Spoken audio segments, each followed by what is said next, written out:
ఈ మొక్క tea plant అండి. ఇది ఇండోర్లో పెరుగుతుంది, అవుట్డోర్లో పెరుగుతుంది. చూడండి ఎలా ఉందో మొక్క. మిల్లీ బగ్స్ ఎట్లా పట్టాయో, డైరెక్ట్గా వేర్లకే పట్టాయండి మిల్లీ బగ్స్. మొక్క కూడా ఆకులు కూడా ఎండిపోతున్నాయి.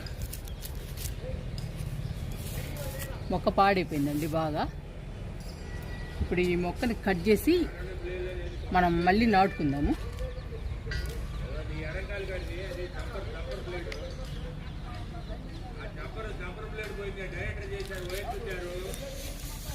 మీకు ఈరోజు వీడియో డిస్టర్బెన్స్గా ఉంటుందండి. మాకు కరెంటు స్తంభాలు వేస్తున్నారు మా పక్క లైన్లో, అందుకని కట్ చేస్తున్నాను మొక్కని. ఇలా క్రాస్గా కట్ చేయాలి. ఇప్పుడు